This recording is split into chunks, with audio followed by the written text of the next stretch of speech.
weeks of hope, man. 3 weeks of a false sense of reality, and 3 weeks to feel good about their chances of making the playoffs.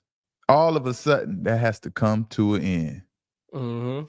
Now, still, there's a very, very small chance, a very slim chance the Cowboys can advance to the postseason, but we know how that goes. We already seen, the Cowboys' best shot and what the Cowboys has to offer. And I'm gonna call the Cowboys, they're front runners. They only can play good when they're ahead and they're front. Everything is going well. And the Lions didn't let that happen tonight. So let's get into it. Let's get right into it. The Detroit Lions beat the Cowboys 44-30. That's by 14 points. 21 points, 14 points from a skunk, from a house call. You got to get off the sticks. 21-point rule is in effect. No, but they got beat by 14, man. You know what I mean? And 417 yards of total offense for the Dallas Cowboys. 408 yards of total offense for the Lions. It would sound like the Cowboys won this game. That's why I tell you over and over, those stats can be a little deceiving sometimes. Don't just go by the stats because it sounds like they had a hell of a game. Defense didn't do well at all, man. Defense didn't play good ball. Dallas Cowboys didn't do that well in the red zone offensively. Defense let them down at the end of the game. Third down and efficiency. What we got here? 5 for 15 for Dallas Cowboys. 3 for 8 for the Lions. And what that should tell you is the Lions didn't have that many third down opportunities because they were in scoring position before they got the third down most of the time. Or most of the game, Dallas gave the Lions good field position. Right? And then fourth down, 2 for 2. It didn't matter, whatever. However, And then here, Jared Goff, man, he goes 25 for 34, 309 yards. He didn't have to do much in this game. His playmakers made plays. All he had to do was get the football to him, basically. And they made the plays for him. David Montgomery, 6 carries for 60 yards. May not seem like a lot, but guess what? That's averaging 10 yards per carry. And he had 13 yards receiving. Jahmyr Gibbs, 7 receptions for 77 yards, 3 touchdowns, and 43 rushing yards. Then we go look at the Dallas losing Cowgirls, Dak Prescott. He had a phenomenal night. That's what the stats say. He went crazy. He threw for 376 yards. He got the 2 best wide receivers in the NFL. 376 Cowboys are on their way to the Super Bowl and all that good stuff. I know Jerry Jones is hot, boy. He was feeling it. He was talking to God and he was like, I know this is the year. Dak Prescott, he had a great night, I guess, that's what you want to call it. Then Javonte Williams, 17 carries for 67 yards. He showed up a little bit towards the end of the game. Then Ryan Flanor, 9 receptions, 115 yards. He showed up when CeeDee Lamb wasn't in the game anymore. Yeah. The Detroit Lions keep that booty. Yeah, I feel like for Detroit Lions, this game gave them like that spark they needed because they struggled the last 2 weeks, and then the Cowboys was like on a rampage the last 2 weeks. They beat the Chiefs, they beat the Eagles, and then they came in hot like, oh, the Cowboys gonna win this game, the Cowboys gonna do this, Cowboys do that. And the past 2 weeks for the Lions, it was kind of a struggle. They went to overtime with Jameis Winston, the third string quarterback with the Giants, and the week before that they lost to the Eagles, only scoring 9 points in that game.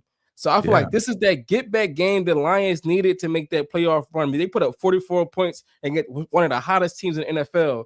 This was it right here to get that Lions confidence back up. That's what they needed right now tonight. And the Lions look good. You can't take nothing away from the Lions. They, they just played football and they got the ball into their playmaker hands. Basically on offense, played good ball defense, man. They played good enough. They didn't do superb on defense. They can do a lot better on the back end and things like that, but they did enough to win the game. For the Cowboys, the problem with the Cowboys is the same legacy they had for the past 10 seasons or some 10 years. Is the Cowboys just don't know how to finish games. And it started with Dak Prescott, along with the defense. Dallas defense let them down big time tonight. You know what I mean? And all they had to do was make one stop in the fourth quarter, and that would have got Dallas back in the lead if offense would have scored. All they had to do was make one stop on defense. And they couldn't make one stop. It didn't seem like they were ready to compete as if the game was on the line in the fourth quarter. It was like they laid down. Like maybe the conditioning wasn't there. Something happened in the travel plans. Maybe the food didn't give them the energy they needed. I'm telling you, in the fourth quarter, it looked horrible. That's the behind the scenes talk right there. That's the behind the scenes right there. Yeah, something was wrong. I mean, when Amon-Ra St. Brown caught that pass for 37 yards, he went untouched all the way to he decided to step out of bounds. This was in the fourth quarter with the game on the line. The safety didn't come down to challenge it. The cornerback, Bland, he wasn't competing on that play. I mean, when you're talking about being a championship football team, a postseason football team, this is the situation of football you have to step up in and make a play. Somebody has to do something. It's not going to fall in your lap. Mm-hmm. They just pissed Jerry Jones off, man. They pissed Jerry Jones off, man. If y'all haven't seen last week, he was so excited on Thanksgiving, man. He had to bite the turkey. He bit the turkey out of Dak Prescott hand. That's how excited Jerry Jones was. And now all that excitement is gone. And I can't the only one. The fans been excited. Man, you don't understand how many messages I get about the Cowboys going to be the Super Bowl champs, the Cowboys, the hottest team in the NFL. The Cowboys going to do this, the Cowboys going to do that. My phone quiet tonight. Like I said, 3 weeks, man. They had 3 weeks to feel good about themselves. 3 weeks to feel good about their chances of making the postseason, or making it to the postseason. And now you have to go back to feeling like a regular Dallas Cowboys fan. Yep. And y'all had a chance, man. Dallas had a chance. I'm gonna tell you Now I was gonna say what the Cowboys did good tonight. Oh, what did they do good? Picking on DJ Reed. I know he was a guest on the show. Yeah, DJ Reed, it was going right at him all day long. He struggled.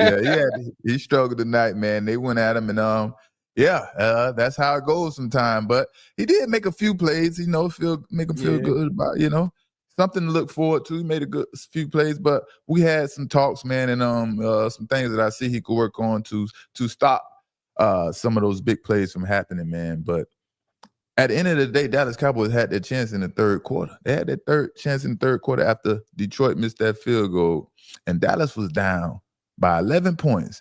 Then they put themselves in another third and long situation, because that's what Dallas Cowboys had to deal with all night offensively. They continually put themselves in third and long. And then they went forward on 3rd and 9. They went forward on 3rd and 19. And they had another 3rd and long situation. And then that after the 3rd and 19, they couldn't convert. So they kicked the 63-yard field goal. And boy, that is a weapon to have. And man, the revolution of kicking field goals is getting crazy. I remember when I was playing 52, 55, 57-yarder was like the record at that time, and now we're getting into the 60s, 10 more years, we're talking about 70-yard field goals. All your team has to do is move the ball 30 yards down the field, and we're talking about kicking field goals, But Dallas Cowboys, man, they couldn't stop the two-headed monsters, man, from the Detroit Lions, man. David Montgomery and Jahmyr Gibbs, man. They couldn't stop them. Montgomery hurt Dallas, man, in the running game. And we all seen how electrifying Jahmyr Gibbs was in the passing game. In a game like this, man, your cornerbacks have to make their money, like we was talking about with DJ Reed. Your cornerbacks have to be able to hold up on the island, because you can't afford to leave a linebacker by themselves on Jahmyr Gibbs.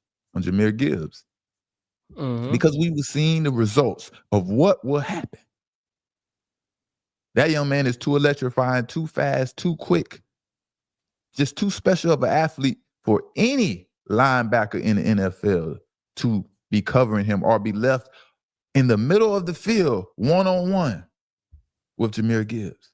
You can't do that to any linebacker in the NFL. You have to let the cornerbacks do their job. That's what we get paid for. Yes, it may struggle. Figure out how to get some safety help or something. And I would say DJ Reed struggled, man. But they won the game, so it doesn't look as bad. It doesn't look as bad. That's what make the Lions dangerous, man. You could shut down Jahmyr Gibbs in a running game. He only had 43 yards rushing, but put him out in space and give him the ball. He got 7 catches of 77 yards in receiving in. Like Jahmyr Gibbs is a dangerous player. Let that happen as a defense. As a defense, no, you bring him out. We're gonna have one guy on the left side and one guy on the right, and the safety is going to be in the middle. And we're not going to let Jahmyr Gibbs stop us or beat us. That's the game plan. We will not let Jahmyr Gibbs beat us. Figure out how to get the ball to your other weapons and let them make some plays. 3 touchdowns today.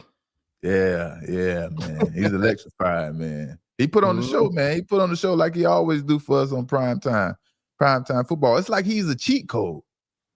It's a cheat code out there. No one can cover, not even a safety in the middle of the field. Like, it's hard. It's very hard, man. With a guy that fast and quick and that much room to be able to work with, just too much space to deal with, man. Too much space to deal with. And another big thing for the Lions was the pressure they brought on Dak Prescott today. The past 4 games, they only had 4 sacks, but today they had 5 sacks. So and the sacks came in like clutch moments, like second down, it ended up being a 3rd and long, 3rd and 19, or even 3rd down where they get on 4th down stops. So the pressure was coming at the right time, and I feel like that play there wasn't a safety. It was so close to a safety. I thought it was a safety at the time when it happened.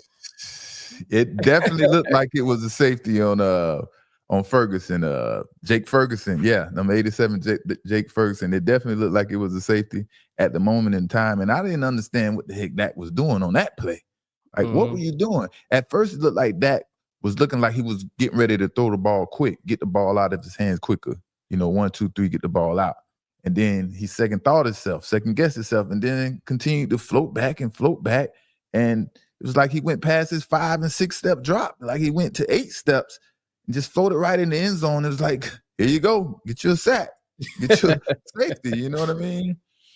But also, man, for we're talking about DJ Reed, number 21, Amit Robinson, man. That was a lazy rep by him for Detroit when he got hit up for that touchdown on that double move by Ryan Flanor.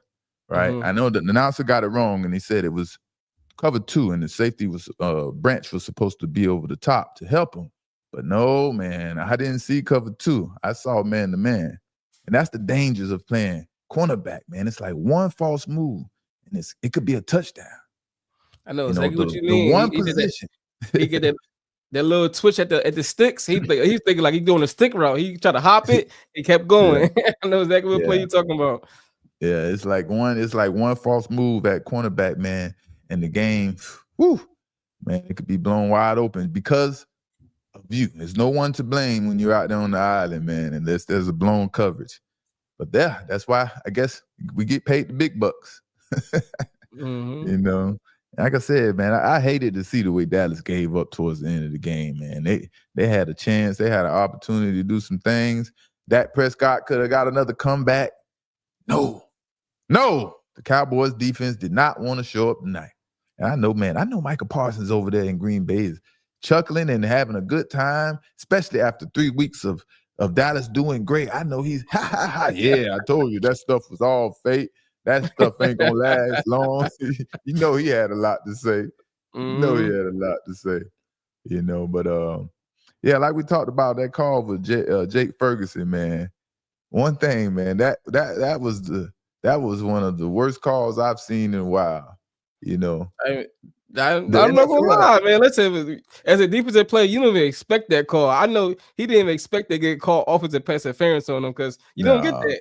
It got to be like something super blatant, and it can't be that close of a call where you gonna get that call. Yeah, that's the advantage of playing home games, man. if the refs get a chance to help the home team out, they will. Trust me, they will.